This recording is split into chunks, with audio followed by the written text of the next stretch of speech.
Assalamualaikum warahmatullahi wabarakatuh. Perkenalkan, nama saya Syarifah Kaila. Kali ini saya akan menjelaskan tentang pertemuan ke-12, di mana pertemuan ke-12 ini tentang fragment notes.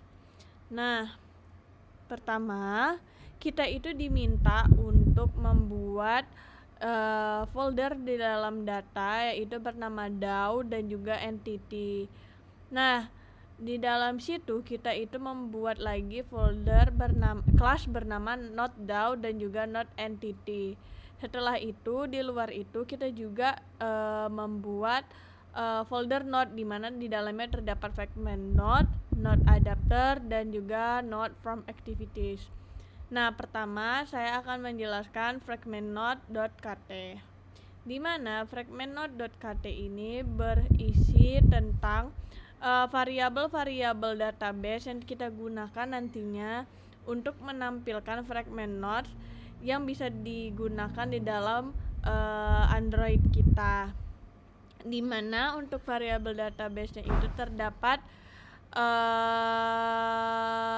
beberapa variabel, di mana pertama terdapat variabel-variabel adapter, DB, dan juga nodes. Setelah itu, di sini kita juga menggunakan fetch nodes dan onResume, di mana fetch nodes dan onResume ini digunakan saat ketika kita memasukkan data tersebut akan terambil secara otomatis dan tampil secara otomatis, sehingga kita tidak perlu memanggil datanya tersebut lagi, seperti itu. Nah, setelah itu saya juga di sini membuat delete node, di mana delete node ini berfungsi untuk menghapus data yang kita inginkan. Lanjut, saya akan lanjut ke dalam button nav menu XML, di mana di sini saya menambahkan item baru, yaitu bernama node, di mana dengan title-nya itu message. Ini fungsinya itu untuk menambahkan icon baru di dalam tampilan Android kita. Setelah itu kita akan masuk ke dalam fragment nodes.xml, di mana di sini saya menggunakan floating action button untuk menampilkan buttonnya. Nah, di dalam build Gradle KTS Android apps ini saya menambahkan versi 1,910 ini agar fragment nodes yang saya buat itu bisa berjalan, karena kalau misalnya versinya lama dia tidak bisa berjalan, jadi kita harus menyesuaikan versi yang kita punya, seperti itu. Maksudnya versi yang terbaru, agar aplikasinya dapat berjalan dengan baik. Setelah itu saya akan masuk ke dalam node entity. Node entity KT ini berisi tentang value-value yang kita gunakan nantinya di dalam fragment node-nya, di mana terdapat value title itu value-nya string, content itu string, dan create add itu long, seperti itu. Ini untuk tabel datanya, seperti itu.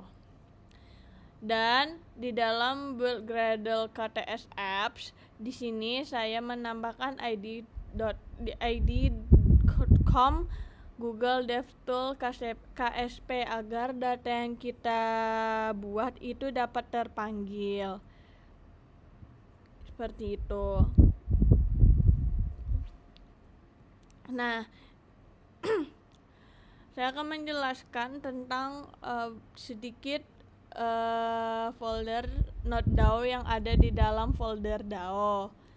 Nah, di sini kita dapat melihat ada query, ada insert, ada delete, di mana query ini berfungsi untuk menerapkan logika yang kita gunakan nantinya di dalam fragment nodes-nya, di mana di sini untuk query-nya bisa kita lihat select bintang from nodes. Jadi maksudnya kalau misalnya kita memilih salah satu data tersebut, dia itu akan langsung terbaca logikanya seperti itu. Makanya kita diperlukan untuk membuat query-nya di dalam fragment node-nya atau node entity-nya seperti itu, di mana terdapat insert node entity ini untuk menambahkan data yang bakalan kita tambahkan. Karena sifatnya itu dinamis, jadi bisa kita ubah-ubah. Nah, sekiranya ingin kita hapus, dia juga dapat menghapus. Nah, ini merupakan logika yang akan kita gunakan di dalam aplikasi fragment nodes nantinya. Setelah itu di sini ada app database.kt. Di dalam app database.kt ini saya itu menambahkan kode program baru, di mana kode program ini untuk menghubungkan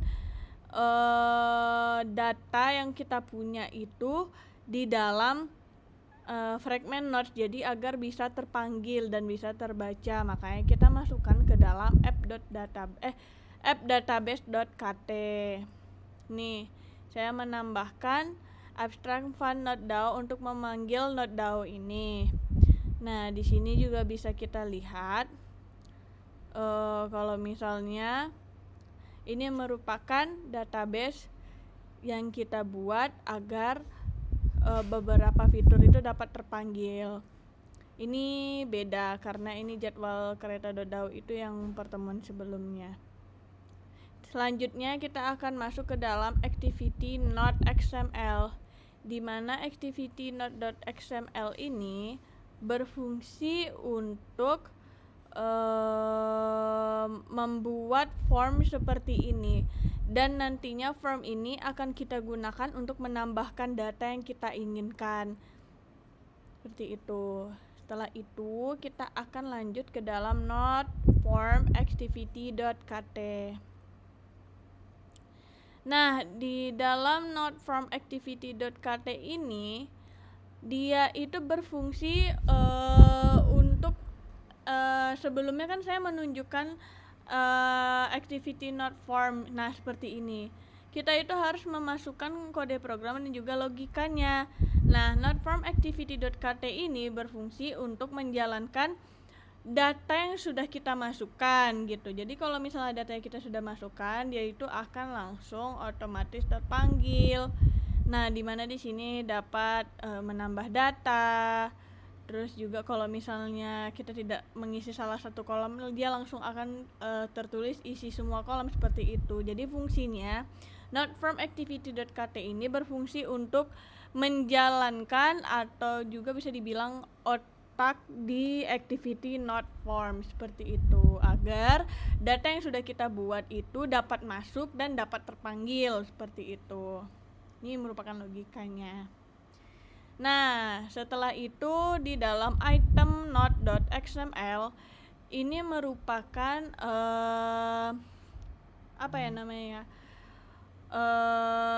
item atau node yang sudah kita masukin datanya, dia akan berbentuk seperti ini.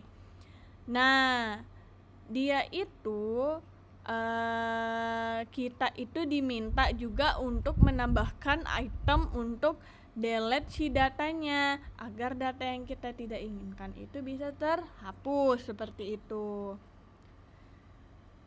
Terakhir di sini ada node adapter.kt. Node adapter.kt ini berfungsi untuk menyambungkan antara node activities dan juga fragment node-nya seperti itu. Nah, di sini bisa kita lihat kalau misalnya kita ingin menghapus suatu catatan kita atau data yang telah kita buat, dia itu akan menampilkan apakah kamu yakin ingin menghapus catatan ini atau hapus catatan seperti itu.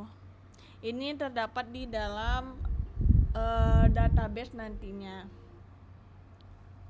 Nah, saya akan mulai menunjukkan atau mengimplementasi hasil dari kode program yang telah saya buat.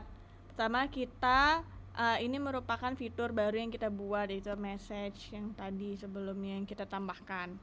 Nah, ini kita tambahkan, untuk title-nya kita buat saja Gambir.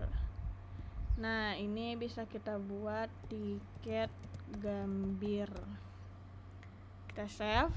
Nah, ini merupakan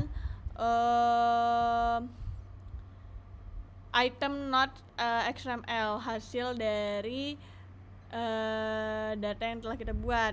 Nah, kalau kita hapus, nah dia tuh akan memunculkan pop up tampilan yang ada di Node Adapter seperti ini. Hapus catatan. Apakah kamu yakin ingin menghapus catatan? Nah, kalau kita tekan ya, dia akan terhapus datanya secara langsung seperti itu. Kurang lebih sekian dari saya. Kurang lebihnya mohon maaf. Wassalamualaikum warahmatullahi wabarakatuh.